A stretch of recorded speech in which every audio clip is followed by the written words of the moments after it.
more with another compound. Let's go back to our common sugar of glucose.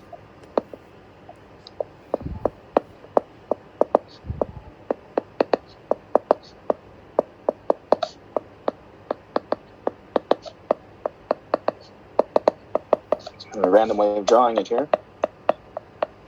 So there's glucose, and let's actually draw one more here. It's really bad. Let's try that again.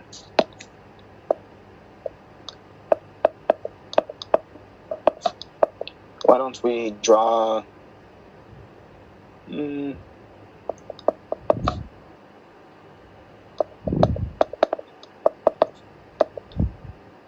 about this? Let's fill in the hydrogens. Now let's apply a little bit of our language that we're going to use. So first of all, in terms of the sugars, we can ask, is it a D or is it an L sugar?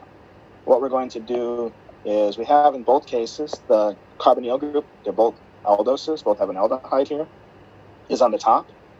And now what we want to do is go to the chiral carbon that's the furthest away from the keto group, or the aldehyde group in this particular case.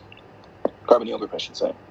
So we have chiral carbon here, chiral carbon, chiral, chiral, not chiral. So you have two hydrogens there. So we go back to this carbon here. This one is chiral. The furthest one away, it's pointing to the right. So in the carbohydrate world, this is known as the D sugar. So this is a D sugar. And this again happens to be this D glucose. Now let's look at the one on the right. So the carbonyl group is on the top.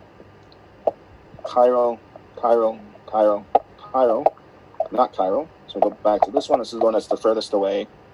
Now the hydroxyl group is pointing to the left. So that's our L sugar. So this happens to be L-glucose. And if we were to look at these two structures, and this is where the Fischer projection is quite useful. So imagine we had a mirror here.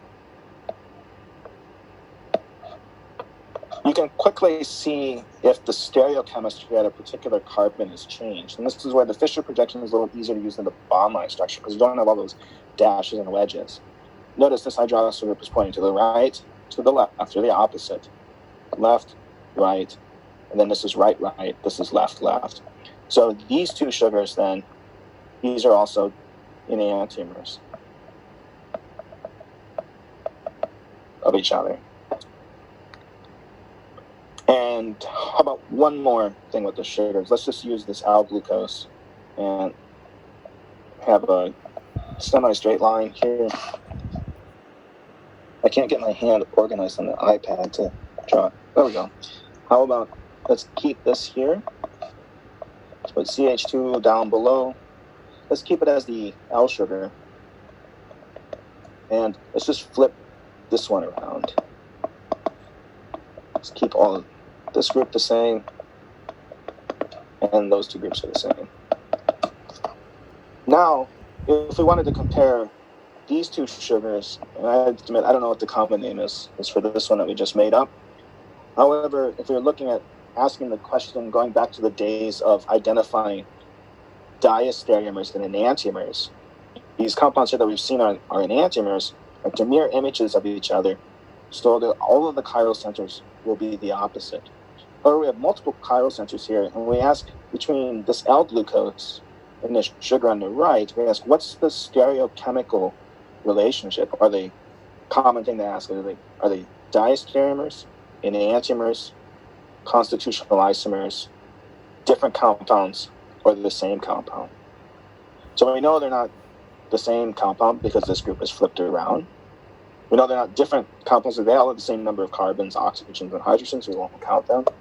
Constitutional isomers would be, remember, a different connectivity. So something like this. These are the constitutional isomers. Not enough room, constitutional isomers. Now, the question is, why don't I write it here? Diastereomers. or enantiomers. There's one semester, so I always think of this now, where I jokingly said to the class, it's disastomers. And then the rest of the semester, people will call them disastomers. So I probably shouldn't do that. Diastereomers or enantiomers. So enantiomers are non-superimposable mirror images. Diastereomers are the other stereoisomers that are not enantiomers. And so here we have a chiral center. Let me mark all the chiral centers. Chiral, chiral, chiral, chiral. Same thing here. And notice that the only difference is the chirality at this particular center. All the other ones are the same. So the relationship between these two compounds is that they're diastereomers.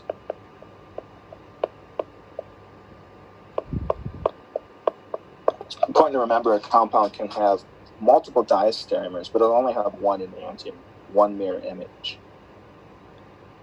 And then last, while we're at it here, there's another term that's used in carbohydrate chemistry. So there's stereoisomers that differ at only one chiral center.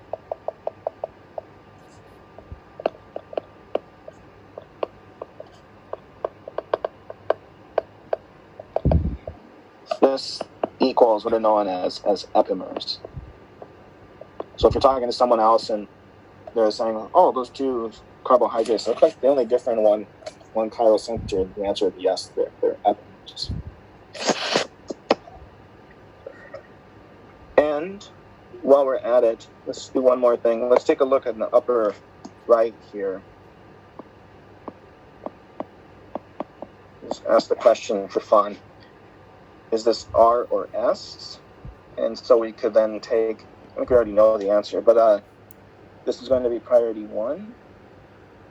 Now we have a carbon and a carbon. I'm pointing to the above and below, both carbons. Hydrogen, we know that this is going to be priority 4. Now we need to break the tie between these two carbons. This carbon it's going to be like it's connected to 2 oxygens and a hydrogen. This lower carbon is connected to an oxygen, a carbon, and a hydrogen. So the 2 oxygens is going to have the higher priority. So this is 2. This carbon is 3. Now, we need to notice that the lowest priority, this hydrogen here, is on a horizontal line. So it's pointing out at us. So if we do the clockwise and counterclockwise, we're going to get the opposite. And so if we go around this way, connecting, I'll start again, 1, 2, 3, we're going this way. So we're going S, which means in reality, it's going to be R.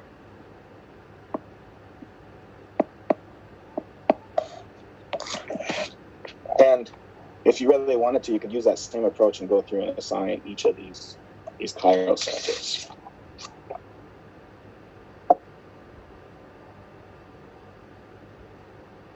Okay, so that covers the stereochemical assignment. Let's just go back for a minute. Sure, I'm making it smaller. Let's scroll up. We're now dealing with these different sorts of carbohydrates that we've dealt with. Aldoses and hexoses. We're starting to get more comfortable with drawing them in terms of Fischer projections. We've defined the stereochemistry as the DNL stereochemistry.